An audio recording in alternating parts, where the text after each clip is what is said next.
up, everyone? Welcome to episode 5 of On the Mic with Josie. I'm super excited to introduce my next guest. This person has been in my life for the past 18 years. They're one of the most determined and motivational people that I know in my life. Please welcome my daughter, Ahriana J Chavez. Woo! What up, mama? How you doing? I'm doing good. I'm doing great. I'm excited. Yeah. What are you excited for? Tell me what you're excited for right now. I'm excited to just have the opportunity to just speak to people and to bring hopefully a new audience of younger kids who are more my age, and just to share just things that I've learned, things that are important to me in my life. And yeah, that's what I'm excited for. That's awesome. Right now, as you were saying all of that, I actually looked at your sweater. Blessed. One, it's one of those words that I always, use. And I've been using it a lot more in the last year. And I really have felt like there's just an empowering context that comes with being present to that. This actually segues perfect into one of the first conversations I want to have with you, because this isn't new. I get that this isn't new for you. This is something that I feel has been going on in your life probably for the last decade, even though you're just 18, which is a relationship with God. That's something that I've seen you work on and cultivate and have in your conversations for years. And so what is your experience of your relationship with God? And what do you see as the opportunity of having that relationship with God? Yeah, my relationship with God, I don't know if I would necessarily say it started when I was younger, because although I did prayer and my mom, taught me prayers as a kid, and we would pray before going to sleep, there's a difference between knowing about God and then knowing God personally. And so as I was younger, I thought I knew him. I thought I know who God is. Now, when you say younger, what age? I remember going back to when I was in preschool, praying to God and learning the Our Father and all of that. And then when I got into elementary, I started hearing more about God in the people around me. So I'm oh yeah, I know about God. And like I said, I thought I knew him. I thought I knew who God was. I would say about seventh grade, my mother had went through a point of her life where, she was down. She was, I don't know if I want to say depressed, but she was in this state of she was just not okay. And, I would go and leave to school, and I would see my mom on the couch, just there, just laying there. It would be like that. She would only get up for, a few things, and then that lasted for a while, and I took it upon myself, to step up. I started cooking for my family. I started cleaning. I started making sure the house was put together the way I knew my mom liked it. So that lasted for about, I would say, a good solid month. And then I started realizing my mom was, reading the Bible, and she started getting this shift in her life. And I was just what? A book? God did that? I acknowledged and seen the presence of God completely transform my mom from where she was and do a whole 180.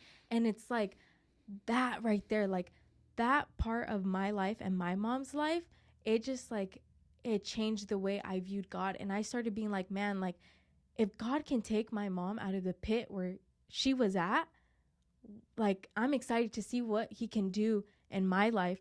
And so I started realizing the importance of having that relationship with him, because God is just like any relationship, you have to be consistent with it. And there's going to be times some down times and whatever, but God, he just has showed me so much about myself. He showed me so much about him. And I truly believe through him, all things are possible. And with anything that happens in my life, I give that praise to God. And it just really helped me overcome battles. It helped me overcome self-esteem issues, which I know many people struggle with. So let me ask you that. I think because I don't want to skip over that.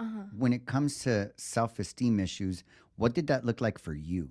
So like to have that self-esteem issue, like it looked like going on a social media and then seeing these people and then constantly comparing myself to them, and especially in COVID, you know, I wasn't really on my phone that much at all. And then when I was home because of COVID, I had a lot more free time. So I went to watching things and being on my phone a lot more, which I then compared myself a lot. And, you know, it was really hard dealing with that. But then What did that look like? Comparing, give me an example of a post you would see that would have you be like, man. looking at a post and then I see a girl like with a certain figure, even though she was like 18 years old and I was only 13. And I'm like, man, she has like a million likes. Or seeing a girl my age with like this certain nose shape. And I'm like, wow, she has so many likes. And she's just standing in front of a camera. Like she's not even moving, doing nothing. And I'm like, I took it so personally. I was like, Yeah. I took so much effort into making this little TikTok with my friends and we got 10 likes. Like what? Like that's crazy. So that's what that looked like for me. But overcoming it with God was his word. His word says that we are perfectly and beautifully made in his image. And I remember hearing one time, I don't know if it was a video or what, but what really helped get me through that was someone using a butterfly as like a way to explain how we view ourselves. And they said like, you know, we look at a butterfly and we're like, wow, like that butterfly is so beautiful. Look at its patterns, look at its uniqueness, look at how the wings look, or things like that. We admire it, but the butterfly itself can't see its beauty because its wings are the ones that, like, you know, they can't see you their can't own see your wings. wings. Yes. And then another thing that got me through was someone saying like, imagine being an artist and you have this canvas and you took 9 months on this piece of artwork. Like you put your heart and soul into it. You put so much thought into it. You just, everything, every piece of you went into this piece of art. And then when you're done, you just go and you just start shaming it. You just start like being like, oh, like it's ugly after all, this, that, blah, blah, blah. Like that made me think of like God. God put so much work into us and like creating this masterpiece. And who are we to just shame his masterpiece when the Bible even said it took 7 days for God to create earth. And that's God. Yeah, the entire earth, 7 days. And then he spent 9 months on us. Like that was just like, that was crazy to me. That was crazy to me to just have that in my mind. Like 7 days to create the place we live in, but 9 months to create me. Like that's just something special. That's something I hold dear to my heart. Yeah. It's so interesting that you say that, because I literally just used a reference with your brother Jordan this morning. Do you guys know the odds of us, you know, even being on this planet? Right. And I don't know if these are still the odds. And this is something I read somewhere at some point. Right. So fact check this, guys, if you guys want to, because I didn't fact check it, but it definitely gives me perspective. Right. Which is there's a 4 billion to 1 chance of us even existing. One, it's that 4 billion and 1 chance. And then we still have to go through 9 months of, you said, like being created. And then we have to get through the birth process, which fortunately nowadays we have doctors, we have technology, all this stuff. But I mean, back in like hundreds of years ago, and especially thousands of years ago, like there was a lot of mothers who didn't make it out. And there was a lot of moments where you had to choose. It's either the kid or the mother. You couldn't save both. Like now you can save both. But then it was even that major sacrifice of like, you were only able to be on this planet because your mother gave her life to have you. What comes to my mind too is it's all God's creation. Even that 9-month art piece that you're talking about, right? Like if we're created in the image of God, right? Like then in a sense, like we're the ones expressing God as an expression out here in the world. God can only show us what we can believe, I think, right? Like we have to believe in God in order to see his work. Oh, yeah. Right. And therefore I believe, and this is something that just came up for me not too long ago. I believe that as the human beings on this planet that have the ability to communicate, like we are the expressions of God. we can express God's work, right? And that art piece that you say you work on for 9 months, that we end up shaming, right? Criticizing, oh, I could have done that better. I could have done, like, that's God's work being expressed through us. Mm-hmm. What comes up for you when you hear me say that? One thing that you said that really stood out to me was how you said you believe that God only shows us what we believe. Mm-hmm. There's this post that I've been wanting to make, and I haven't taken the time to like write it out exactly the way like I'm meaning to like express it, and how it, so I know like it can land for people the way I want it to land. It's exactly that. Like, God is only capable of doing as much as you believe he's capable of doing. We have the opportunity to express and to allow God's love, his light, his grace, his mercy to flow and shine through us to others. And like that's the person who I believe created this earth is a part of me, and I'm able and willing to express that part of that, to express God, to express his love and who he is. And that's so amazing that you even put it that way, like to express his love. And I get it. This might strike a chord for some people, whether it's God, the devil. I believe it's all in the same realm, negative, positive, right? Like I believe that like God and all that was created by humans, right? Because at some point there had to be a human being that said God. Like the name. Like the name, right? Like what we know as like God, right? I get it.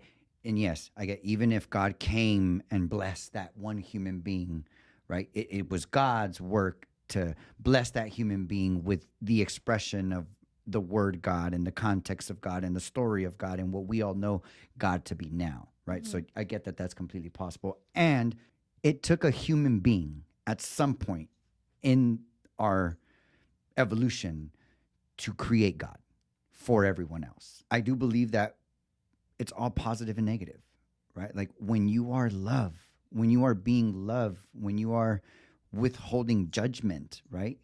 And only giving that power to God, right? Like I don't have the power to judge anyone. Only God does, right? And when you can forgive others and have that mercy, that's when I think we are being the expression of what we've all created to be God. It's like the saying of heaven and hell on earth, right? Like when you're that expression of love, you're in heaven, right? You alive though. You didn't have to die to be there. That experience of love and giving and being a contribution and peace, because you don't have a grudge, you don't have resistance, you don't have a negative or disempowering thought towards another person. Even if it's just for a moment, you're in heaven. If it's for a day, you're in heaven. Like however long you can be in this realm of experience of no resistance and love and contribution, you're in heaven. And then when you're holding on to a grudge and resisting people and judging others, like, and especially even yourself, like you said with the post, right? Like, oh, they have 100 likes, they have 1,000 likes. Like even in that moment, it's a disempowering experience of life. And I believe that those are the moments that we are in hell. Yeah. Right? It's all in here. Yeah. And we're in hell in that moment, right? When we can't even look at another person because there's something in the way of our communication. Fuck that person, right? Like, right? Like that person doesn't even know what's going on. And we're putting ourselves in hell. Right? And so, yeah, I think this is an awesome conversation to like really bring light and show what it looks like to be in the realm of God and not have to die for it. Yeah. And it is so possible. And I find that a lot of people find that it's impossible. It's impossible because they've sinned too much. It's impossible because they could never stop listening to this certain artists. And it's impossible because they have a desire for this and the Bible makes them feel wrong for it. And therefore it's just, no, like, I don't want it, whatever. But it's possible. It is so possible. And like recently this past summer, like there was a point in summer where I was on cloud nine. I was on cloud nine. Stuff kept happening. There was a passing in, with my sister's father, and there was, you know, my grandma who was going through surgery and she wasn't really getting better, and I, you know, I worry for her because she doesn't go to the doctors unless it's really painful. And you know, there was many big things that were happening in my life where I was just like, I should be feeling horrible right now. And just being so present to God's love and trusting in God that his plan is the best plan. His no is an opportunity for something even better than what I thought was the best that I can get. And like, just being there, it's possible. It's possible. Most definitely. Like, heaven on earth is possible. And that's up to you to decide if you want it or not. And if you're willing to put that work in or not. Well, what I got from what you said is just trust. Trust that it's all going to work out wherever the fuck you're at. Like right, like whether you're in the dumps, whether you're sky high, like wherever you're at, like there's always a plan, and just trust that it's always going to work in your favor. Right? No matter how it looks right now, it's always going to work in your favor. Right? And it reminds me of a joke I heard one time that said, if you want to make God laugh, tell him your plans. Yeah. Right? Like no, it's just go with the flow. Right? And just trust that no matter where you're at, like it's always around the corner. Yeah. You just got to keep walking. Yeah. Wherever you're at is exactly where you're supposed to be. One thing that I've noticed with you, you know, when it comes to God and so many other things is I've heard from a lot of people say like, man, like your daughter, like she really knows how to like communicate things. Right. And like, oh, I didn't see it that way until like your daughter like really put it this way. I've been fortunate enough to get a lot of feedback about how you communicate with others, right? And, you know, I've been fortunate enough to be able to introduce you to taking some communications courses in the past. I know you and I practice a lot with each other when we speak to each other. And so what has that experience been like for you at 8? I mean, you're 18 and your first communication tour, what age were you when you took your first communications course? Communications, I would say 14? Okay. I would say around there. What are the differences you've noticed between you and other kids your age and how they communicate? And what would you say is the most important thing of communication? It's had its ups and downs. So its downs have been like letting go of my rackets, letting go of the but they and why did they and how did they and they and you know, me, no, I'm perfect. Me, no. Even though that was never like a thought, like I'm perfect. I never thought like, oh, I'm perfect, but I was in the wrong. Letting go of being right, letting go of like the end of a conversation with someone is going to end up in me being right. Like, or like the like listening, like that, life changing. Like that experience was just crazy. And that I feel would go into the category of the good, because understanding what that listening isn't just like hearing the words that I'm saying, but it's also like what your little voice is saying as they're speaking and how you're feeling in the moment is going to dictate what they say, even though they didn't say those exact words. Like that has been a good thing in my life, because it's really helped me be more present to what people are actually trying to get across and what it is that they want to be heard, and then also like separating it from like the actual words that they're saying. And so that experience it's been good, and it's been challenging because it requires me to put in the work of letting go what I've been used to since I was a child, and also putting in that work even when I'm not around people who are familiar with my communication. Like with you and Jasmine, you guys are familiar with my communication. So it's a lot easier for me to get that practice and for me to see what your perspective is on things. And then, you know, when I go around majority of people in my life, it's a completely different communication that they don't know. And so the practice is a lot different from then. And for anybody listening, what we know to be a racket is when you think something should be something else other than the way it is, right? And so like if you're sitting in traffic and you're like, fucking traffic, why is there... That's a racket, right? Like, why did she say that's a racket? Or like, that should have been black. I don't know about blue. That's a racket, right? Like, there's something going on in your life that you want to be some way other than the way it is in that moment, Yeah. right? And that's a racket. And the listening, a good example that I like to give for that is like if there's somebody in your life that you know is an alcoholic, most of the times that you have a conversation with that person, your listening will be of them as an alcoholic, right? And so a lot of what they say comes through the filter of them being an alcoholic. Yeah, and I think right? that's like a perfect way to explain listening is the filter. It's a filter. It's the yeah. and it's like the already always like Yep. automatic filter. Like Yeah. it's just always there. Like Yep. you said, alcoholic. Okay, they're Filter is probably alcoholic. drunk. Mhm. They already drank, so they don't know what they're talking about. They're not Yep. all there. Uh-huh. Like drunk people say the truth. The truth always comes out when they're drunk. Blah Yes. blah blah. Like Yes. yeah, Yep. that's Yep. like a perfect way to explain it. Filters, yeah. And I think Filter, I'm yeah. glad you caught that because I definitely do think like, right, the filter of a mom, the listening of a mom, the filter of a brother, the filter of a coworker, right? Like all these people in our lives have these filters that we listen through. And because of those filters, we don't actually listen to what they're saying, Yeah. right? We miss it because of all of our filters, right? Somebody could be a family member, a coworker, and an alcoholic.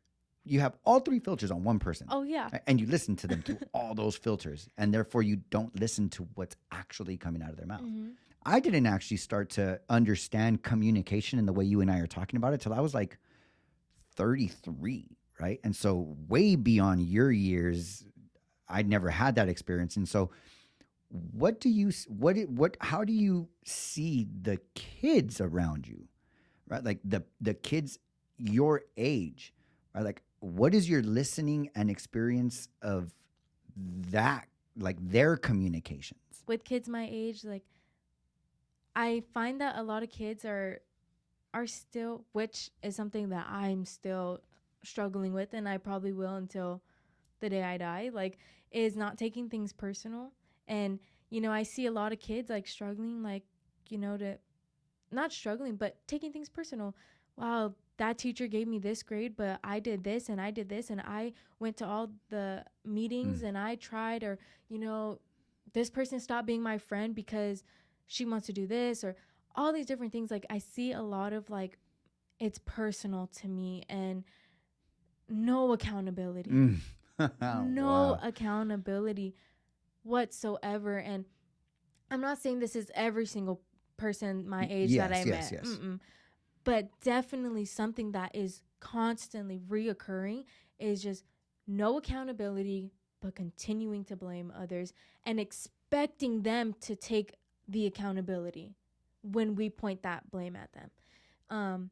So that's been my experience, with kids my age who don't know that they don't know of these practices. What I'm hearing is the experience of kids your age is the experience of humanity, because I'm 37 and I experience people my age that, again, zero accountability, right? Like they just, everything is like a blame, right? Like you said, like, but I did this, but I did that, but they want me to be vulnerable. And that's what I was right. Like, and like, we don't look like, okay, wait a minute. What did I do that maybe didn't work? Right? What can I work on, or what can I practice on? Because obviously that didn't work out, right? Yeah. And it's just so much easier to blame your circumstances, blame the person, blame whatever else, and to actually look within and be like, okay, how can I be more effective than this? Yeah. What would you say has been the most important thing that you've noticed for communication? Anybody who wants to start getting into communication, what would you say? Like, get into communication, practice communication, be intentional about communication. Because I believe this. I believe it allows you to have more peace. It allows you the opportunity to make loving people not as hard as people may see it as. It allows you the opportunity to have more of your life be more positive than negative.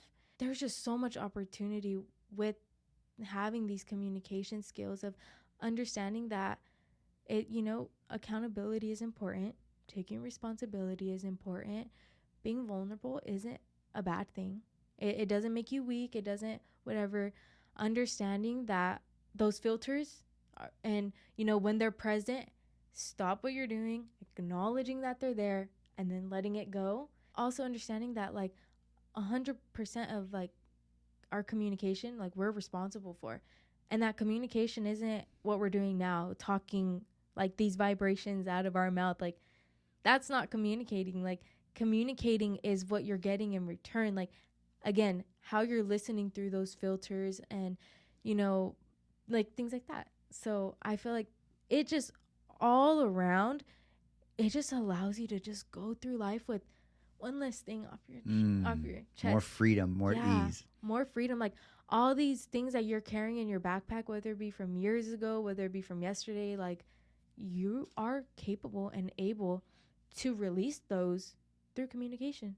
There was one thing that you brought up the other day, and I just don't think we were able to really dive into it, that I want to dive into it now. But you were talking about, or you brought up generational trauma. Mm-hmm. What do you know about generational trauma? What is generational trauma to you? To me, generational trauma is patterns or things that are people from past generations have kept on. So whether it be like raising your voice to feel heard, whether it be leaving when you're upset or when things get hard, there's so many different, I feel like, forms of trauma. And to me, what it means is like continuing a pattern that is only resulting in a negative impact in your life. It's the pattern that came from like your great grandma, that your great grandma passed down to your mom. Mm-hmm. To your grandma. Then your grandma kind of passed down to your mom, and your mom kind of passed down to you. Mm-hmm. It can even be my own mom passing it down to me and creating a new one, or my like someone like that. It can be, but yes, something that can be seen. Like if we got to look at a movie of our family's life, we would see this pattern or this thing that is also present in today's time. What comes up for me when you're saying this is I see this all the time. I don't want to be like my mom. I don't want to be like my dad. And then we all end up being that way. Yeah. Right? There's a saying that I heard one that says, what you resist will persist. Right? And so why do you think we continue these patterns even though we resist them? I feel like it's a subconscious like thing, being like, man, like I don't want to be like my dad or my mom, and I'm going to do everything I can to do this, but in the back of your mind, it's constantly there. So it's almost like you're programming yourself to naturally be that way in a sense. That's how I believe it is. Mm-hmm. Yeah. It's for me, what you're saying is it's like, one of the things that I'm trying to guide the kids with, maybe you're not around as much, but I'm sure I've said this to you, is about like having an empowering and a disempowering context. Yeah. Right. Even if you're saying the same thing, are you saying it in an empowering context or a disempowering context? Nonetheless, both drive you somewhere. Right. And so rather than like usually what happens when you say, hey, don't forget your keys. You're going to forget your keys. You're going to forget your keys. Right. And I feel that it's because of the disempowering, the don't. Right. Like I don't want to be like my parents. It drives you to be like your parents, right? I like, don't forget your keys.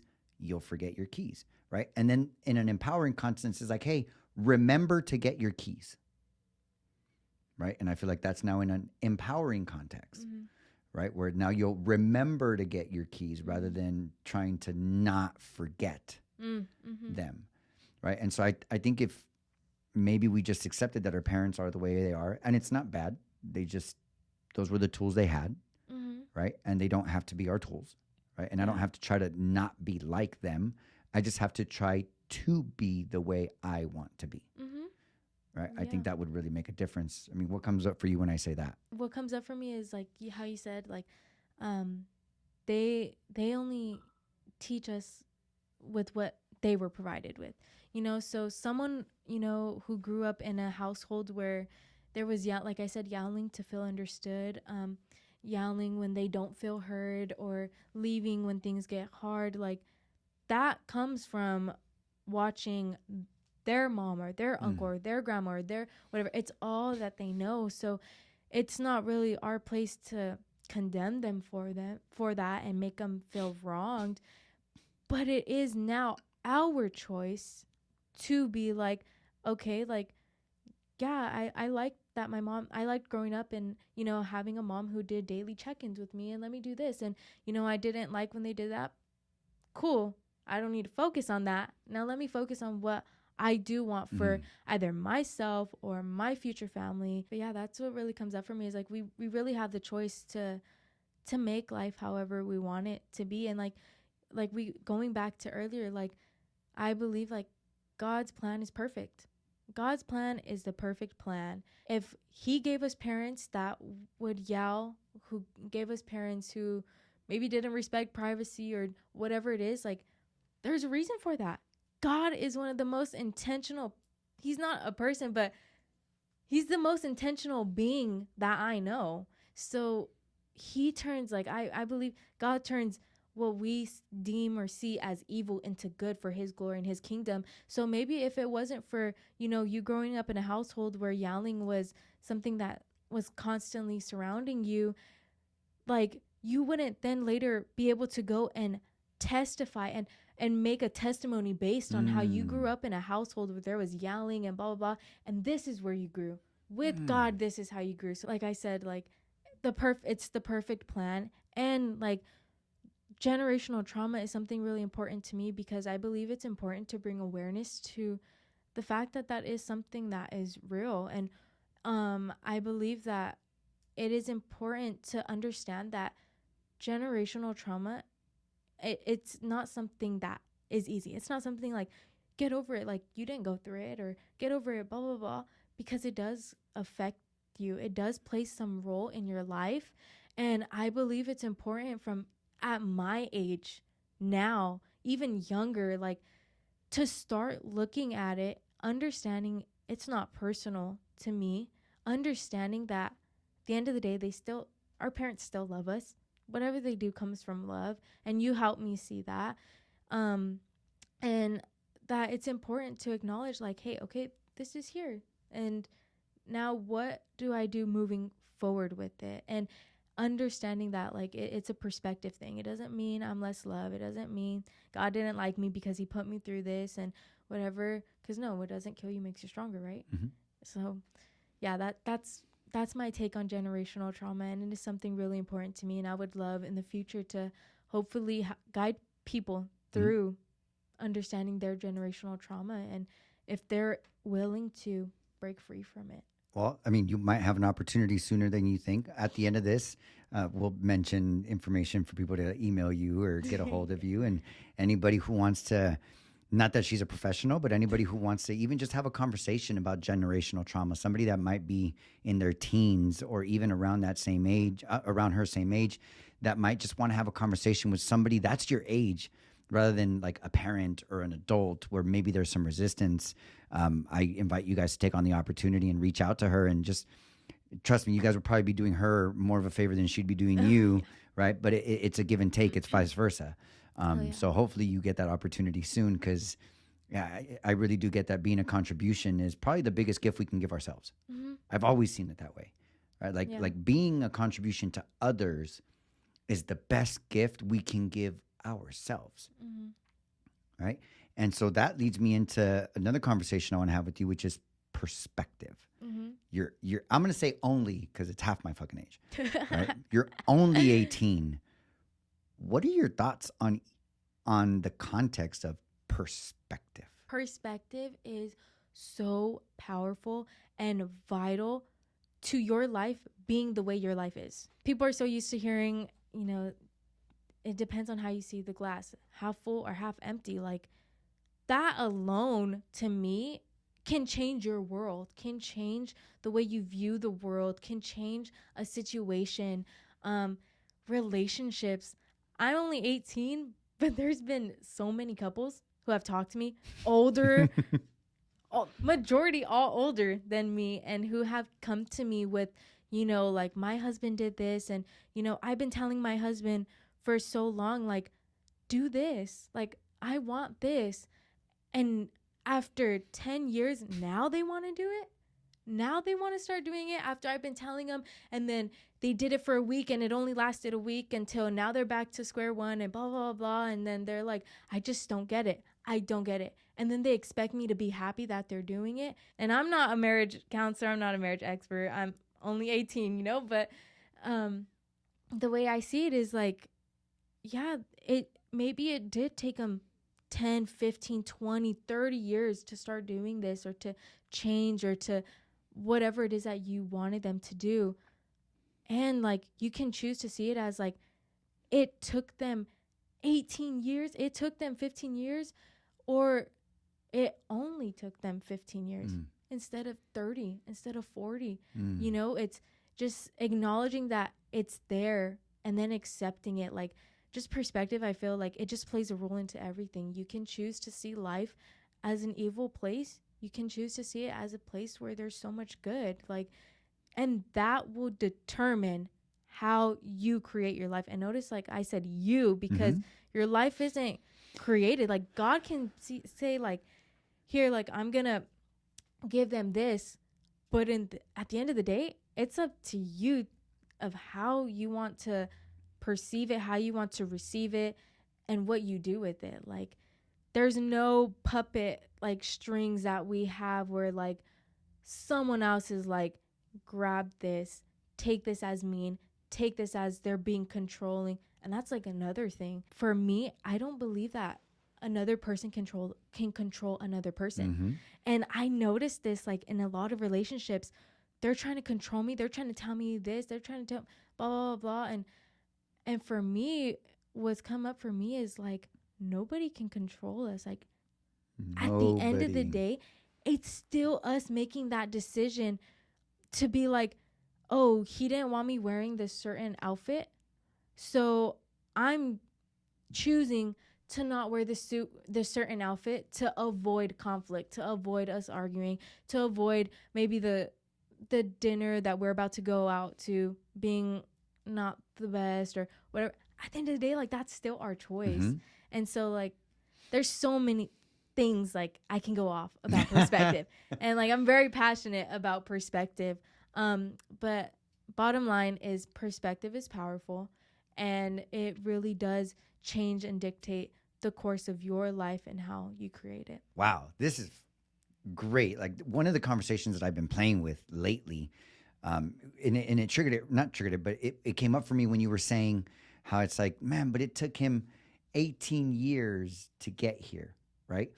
Like, one of the things that I've been messing around with in my communication is to be present to that. At least it's happening now, right? Like, rather than like, all of a sudden you're doing the thing.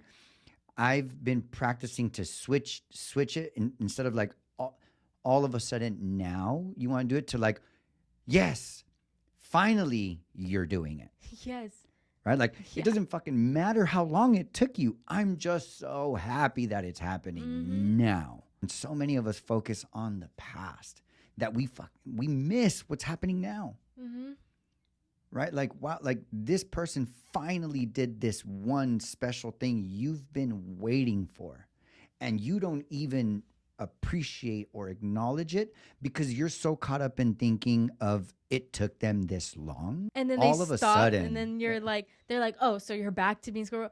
Well, you didn't acknowledge me for it anyways. It's like, I'm damned if I do, damned if I don't. So that's where it's like, okay, what's the point? Like, yeah.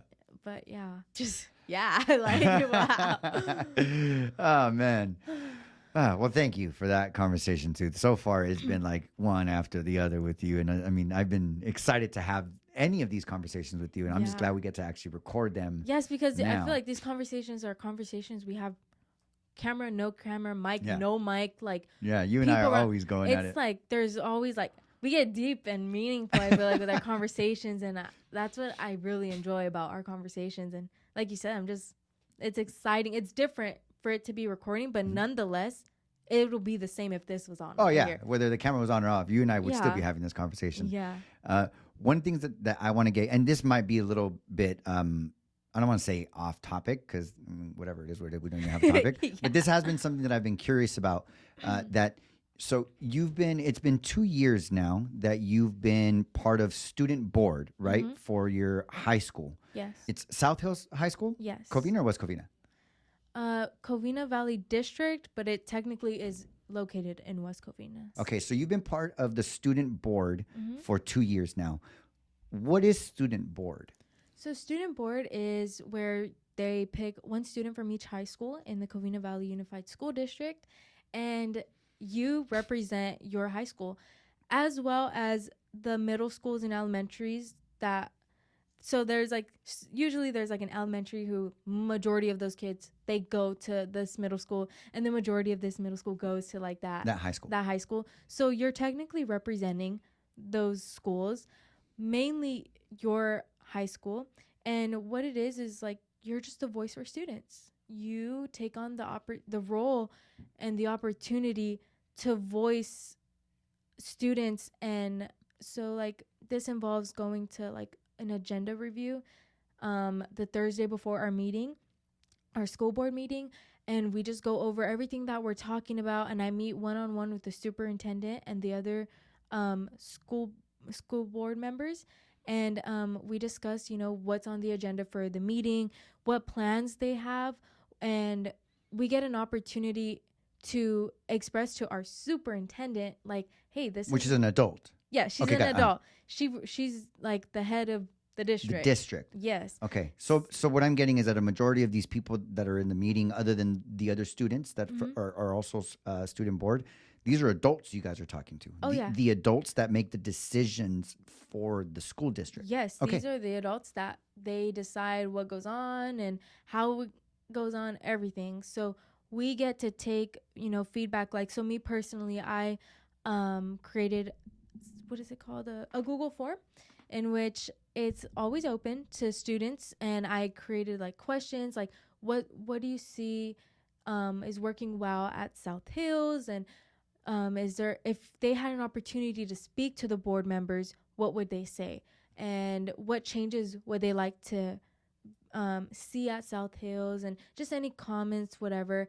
And there I get feedback from students there is a certain leak in this spot, and there's we would like to see more funding for this certain sport or things like that. So I would then receive that information, look over it all, and then I can take it to the superintendent, or I can take it when I have meetings with our principal and discuss it with him, depending on how big of a change or request that kids are making. And then, I attend the board meetings and I get to vote. So the way it works is there's a panel of board members and our superintendent, and then there's also a student board member. When they have, it's called action items. So you get to vote yes or no. There's motions. So I can motion for a vote, and there's a lot of logistical things to it. But basically, the way they have it set up is where the student board member will vote first on an action item, because it will then give the board member something to think about. So let's say I say no to something because I'm thinking no, this is not the best interest for students, and this is not something that I see would be fit, or whatever it is. If I'm not seeing that it's at the students' interest or it benefits us students, then I would vote no. And that can possibly determine how the remaining board members vote, because it's basically just seeing how can we get student voice out here to represent all these students. Now that you're on that side, what are your thoughts on the way the school system is ran? So as far as my district, I love our school district. The adults that are running it, I truly believe that they have the students' best interest at heart.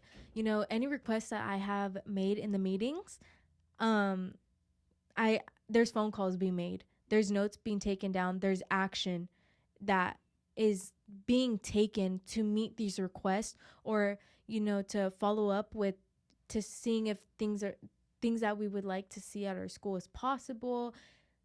All of that. So as far as how the school system is ran in my district, I believe they're doing a great job as far as making it about students, because that's what it's about.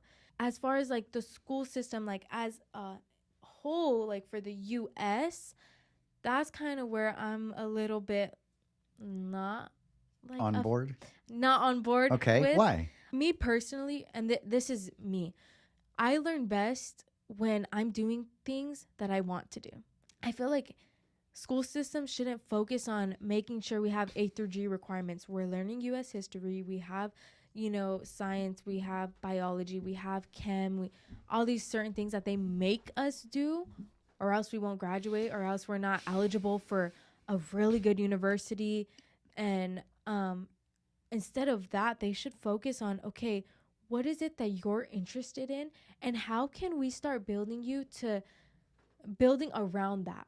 Because at the end of the day, they should be here for us, to teach us, because they should, I believe, want us all to be successful. And so getting rid of those A through G requirements and focusing really on what it is that drives us, that we can express ourselves through our passions while we're still learning, because we would be more willing to, if we enjoy it and like it, focus on that. Don't force us to do that and then take SAT tests that are going to that are going to determine if we're good enough for that. And that's another thing, SAT, ACT, all that. Man, I could be spending weeks and months studying for the SAT or the ACT, and then something just happens in my family where I'm just not in a good headspace. And all of a sudden, you're going to tell me all this work that I've spent studying and whatever, now I can no longer get to where I thought I was able to get to because something happened in my life. And that's something a life circumstance took you out. Yeah. And I that's what, I really want to push for is mental health. It is being, taken care of. It is being acknowledged, and people are getting more aware of it.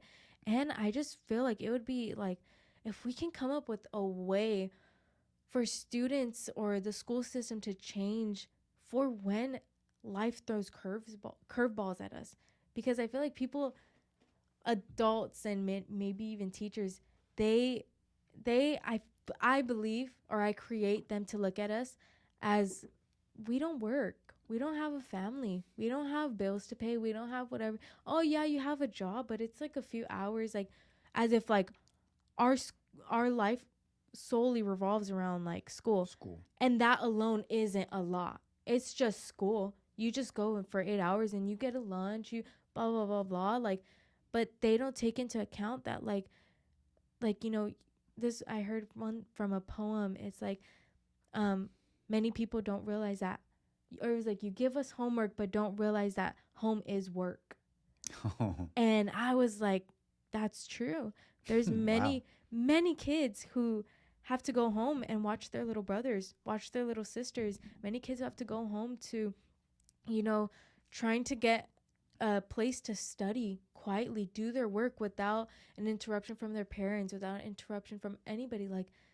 We have a life outside of school, and I feel like there should be some sort of leniency, some sort of system to allow kids to be hey, I lost a family member.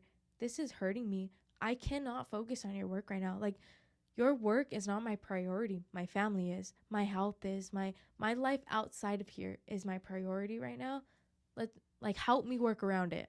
If that was a space where kids can go to and be I'm dealing with this, I just can't do your stuff, I feel like many adults would still take advantage of this too, where it's even if nothing's really going on, you're just lazy, you don't want to do the work at that time, whatever, you'll use that, right? It's the boy who cried wolf.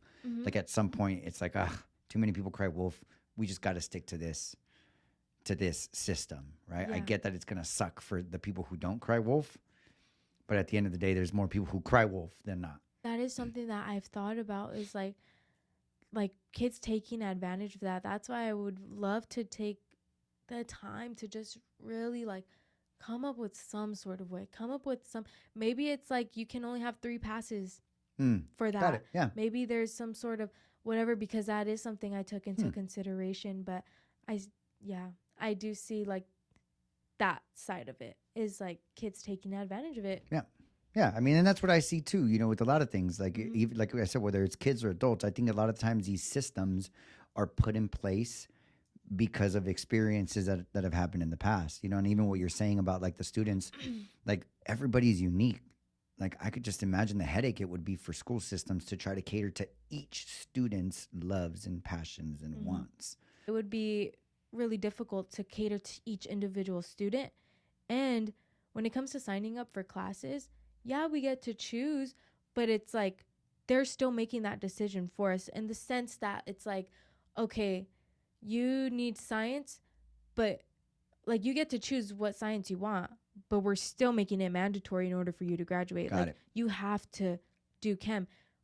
By middle school, I knew I wanted to be an entrepreneur. And I knew and I was certain it had nothing to do with science. So me spending 2 years being in chemistry and biology, like it to me was a waste of my time, a waste of whatever, because it's like, and now if I got to sign up for a business class, which I am in, fortunately, and sign up for maybe like a finance class or a stats class and take double that instead of science or whatever, like, but allowing students to create it how they want to be versus like you are forced. Now I do understand like there are some things like, because if a student got to create it, they might just be like, oh, I want to cook, I want to do play with pottery, I want to do whatever. So I do think that there still needs to be some boundaries that they can't cross, but every single one of those, history, US history, geography, all these things that we're mandatory to take,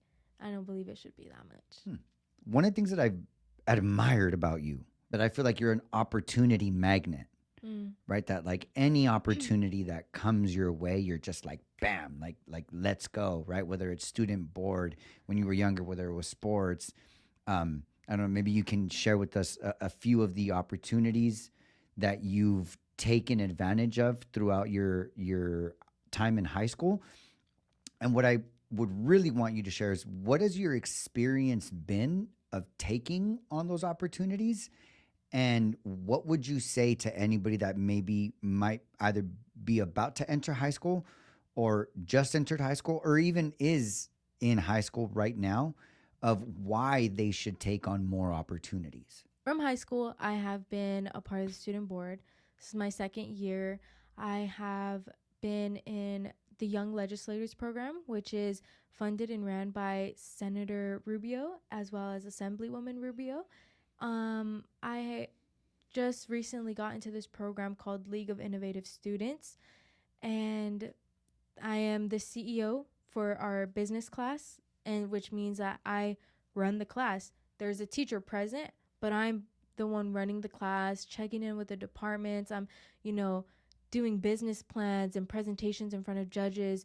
We went to Bakersfield, and that was like this whole thing. There's been many, many things that I can't think of like right now. Oh, a business program in Laverne where you get to dorm there for 3 weeks. You have college professors there teaching you 2 hours a day, 2 classes. You create a business plan. You create this product, this service, this whatever it is, present it. You get money, and you're at the university for all those weeks. There's just so many that I can name, and all these things, like it really was like a way for me to express myself, because these opportunities that I've taken are things that I enjoy doing. I enjoy business. I enjoy being able to create something and watch it come to life. I, enjoy advocating for people, being a voice for people who either don't feel that their voice is valued, don't feel that they're going to be heard if they speak, or whatever it is. Like, I love advocating for people and being that voice and being able to make a difference. Like, since I was younger, I don't know how old, but younger, I remember saying to others and to myself that whatever it is I want to do, I want it to include God, business, and helping others. How I was going to do it, I have no idea. But those were my things. I enjoy helping people and making a positive impact. So these opportunities I'm grateful for. And the reason why I would say or suggest like those coming into high school or already in high school to just take on any opportunity, you learn so much about yourself through these opportunities. Like, yeah, I knew I loved business, and I grew up with, all these people, all these business people around me. But it wasn't until I was on the court and I was like creating a product from scratch for 35 different students, going and presenting it to judges, you know, being a voice for those students, and, you know, seeing those changes in my school being made, whether kids even notice them or not. Like, I'm able to see these changes being made. And like, it's just like, I learned a lot about myself. I learned that I'm able to grow the courage in the moments that I need to speak in front of an audience. You know, one time, if it wasn't for student board, I don't believe I would have been in this position of where I had went to this. It was all the teachers in the Covina Valley, right? They before school started this past year, they all meet up, and then they have like a breakfast for all of them, all the staff, everyone. And there was a guest speaker there who was phenomenal. And because I'm a part of the district, the board, I was able to attend this. And so I went there, and this girl, she just spoke. It was just so powerful. And they were like, oh, she's going to speak at the district field later on that day at 4 for parents.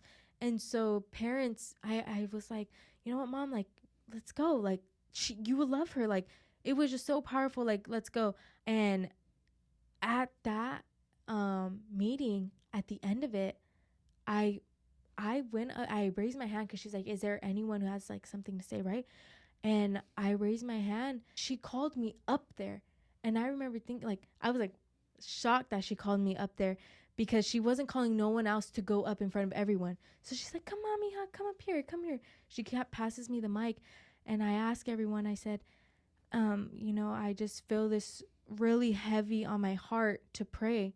And a room full of adults, a room full of parents. My superintendent is there, and like, religion isn't something like that's a big no-no, like in the school system. And there are other board members, and I asked, I was like, is there anyone who isn't okay with me praying? No one raised their hand, and I began to pray in a room full of people as the youngest one there. And I prayed, like, I felt it. It was just like, I just felt like the God's presence just being there.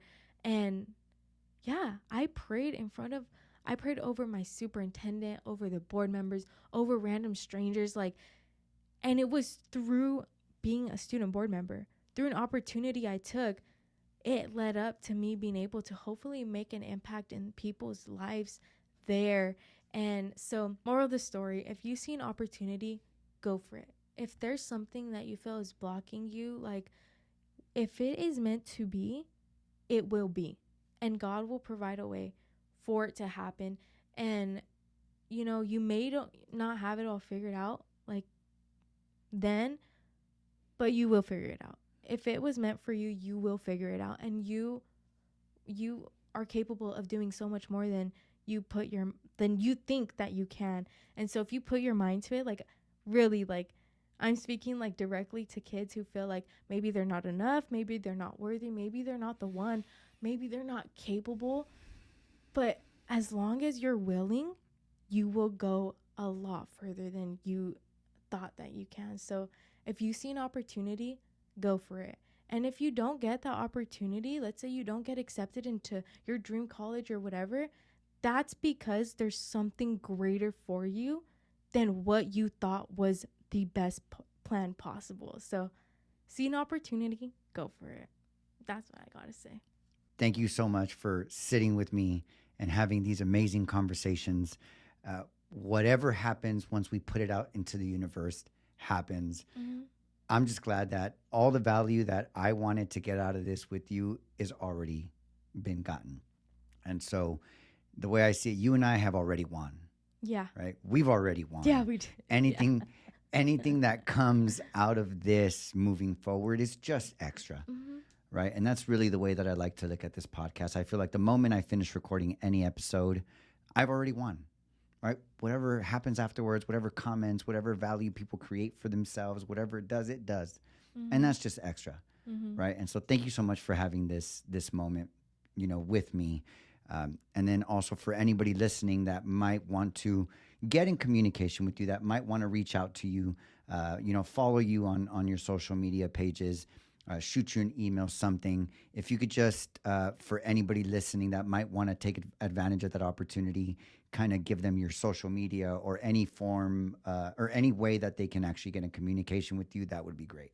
Yeah, so for anyone who would like to get in communication through Instagram, my Instagram is AHRIA underscore NAA. And then for those who would like to email me, my email is JOLEENCHAVEZ09 @gmail.com. So feel free if you just need someone to talk to, if you just need an ear and you literally want to say, hey, I just want to talk. I want no response. Can I just have your ear? I'm totally down for that anytime. But yeah, don't be afraid to email me. I'm like to believe I'm a pretty chill person, and yeah, we'll have a good conversation regardless. Yeah, So awesome. Especially anybody who's around her age. I know sometimes it's a little difficult to find somebody your age that will actually listen.